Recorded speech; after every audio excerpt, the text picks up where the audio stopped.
everyone, இன்னைக்கு நம்ம unit 14 short ஆன்சர்ல third question.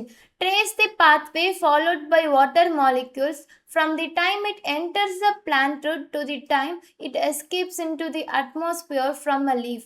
ஸோ அவங்க என்ன கொஷின் கேட்குறாங்கன்னா, இப்போ நம்மள்கிட்ட ஒரு வாட்டர் மாலிக்யூல்ஸ் வந்து சாயிலில் இருக்கா, ஸோ அது எப்படி பிளான்ட்டோட ரூட் மூலயமா என்டர் ஆகிட்டு லீஃப் மூலயமா அட்மாஸ்பியரில் எஸ்கேப் ஆகுது.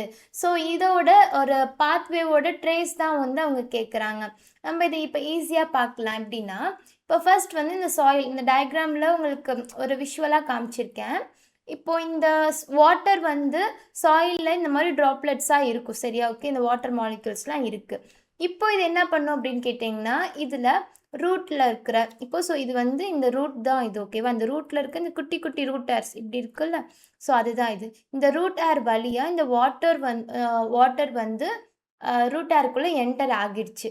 ஸோ என்டர் ஆனதுக்கப்புறம் ஆஸ்மோசிஸ் மூலயமா இது வந்து கார்டெக்ஸ்குள்ளே இப்போ வந்து என்டர் ஆகும். இப்போ கார்டெக்ஸ்குள்ளே என்டர் ஆகிட்டு இந்த சைலம் மூலயமா, இப்போ சைலம்னா என்ன, வாட்டரை வந்து டிரான்ஸ்போர்ட் பண்ணுறதா சைலமா. ஸோ இந்த சைலம் என்ன பண்ணுன்னா அப்வர்ட்ஸில் வந்து இந்த வாட்டரை டிரான்ஸ்போர்ட் பண்ணி கூட்டிகிட்டு போகும். எப்படின்னா இந்த ஸ்டெம் வழியாக. ஸோ இப்போ இந்த ஸ்டெம் வழியாக போகிட்டு இது இந்த லீஃபில் போகி இந்த லீஃபில் ஸ்டொமேட்டா வந்து இருக்கும். ஸோ இந்த ஸ்டொமேட்டாவில் என்ன பண்ணுன்னா இந்த வாட்டர் வந்து எவாப்ரேட்ஸ் ஆகும். எது மூலயமான? ஸ்டொமேட்டா மூலயமா. ஸோ இந்த ஸ்டொமேட்டா மூலயமா அந்த வாட்டர் எவாப்ரேட்ஸ் ஆகிட்டு நமக்கு அட்லாஸ்ட் ஏரில் அட்மாஸ்பியரில் வந்து அது எஸ்கேப் ஆகி வெளியே போகும். ஸோ இதுதான் வந்து இதோட கம்ப்ளீட் ட்ரேஸ் சொல்லலாம். இப்போ நம்ம இது எப்படி நீங்கள் வந்து எக்ஸாமில் கேட்டாங்கன்னா எழுதணும்னு கேட்டிங்கன்னா, இந்த மாதிரி ஒரு ட்ரேஸ் ஃபர்ஸ்ட் வந்து அது சாயிலில் இருக்கும். ஸோ சாயிலில் இருந்து அது வந்து ரூட் ஏருக்கு போகும். அப்புறம் ரூட் ஏர்லேருந்து எதுக்கு போகும்? ரூட் ஏர்லேருந்து ஆஸ்மோசிஸ் மூலயமா அது வந்து கார்டெக்ஸ் போகும். ஸோ இந்த ஆஸ்மோசிஸ் வந்து மிஸ் பண்ணிடாதீங்க. ஆஸ்மோசிஸ் மூலயமா தான் இது வந்து கார்டெக்ஸ்குள்ளே என்டர் ஆச்சு. அண்ட் தென் இப்போ கார்டெக்ஸ்லேருந்து என்ன பண்ணும்? சைலமில் வந்து என்டர் ஆகிரும். சைலம் மூலயமா அது வந்து ஸ்டெம் அண்ட் லீஃபில் வந்து போக ஆரம்பிச்சிடும். அண்ட் தென் இப்போது இதிலிருந்து ஸ்டொமேட்டா மூலயமா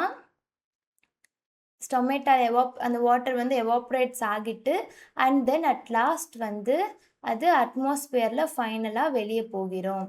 ஸோ இதுதான் வந்து இதோட கம்ப்ளீட் பாத்வே.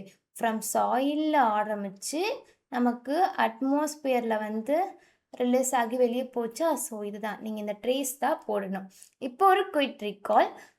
இப்போ ஃபர்ஸ்ட் வந்து சாயிலிருந்து ரூட் ஏருக்குள்ளே போகும்னு சொன்னால், ஸோ ரூட் ஏர்லேருந்து ஆஸ்மோசிஸ் மூலயமா கார்டெக்ஸ்குள்ளே வந்துருச்சு. ஸோ இப்போது இது பண்ணதுக்கப்புறம் சைலம்குள்ளே என்டர் ஆகும். இந்த சைலம் வந்து இந்த வாட்டர் இந்த மாதிரி டிரான்ஸ்போர்ட் பண்ணி கூட்டிகிட்டு போகி ஸ்டெம் வழியாக போகிட்டு லீஃபில் போகி லீஃபில் இருக்கிற அந்த ஸ்டொமேட்டாவில் அந்த வாட்டர் எவாப்ரேட்ஸ் ஆனோன்னே அது வந்து அட்மாஸ்பியரில் ரிலீஸ் ஆகிடும். ஸோ இதுதான் இந்த கம்ப்ளீட் ட்ரேஸ். நீங்கள் இந்த ட்ரேஸ் எழுதி இந்த பாயிண்ட்ஸ் மட்டும் எழுதினீங்கனாலே உங்களுக்கு மார்க் வந்துடும். தேங்க்யூ.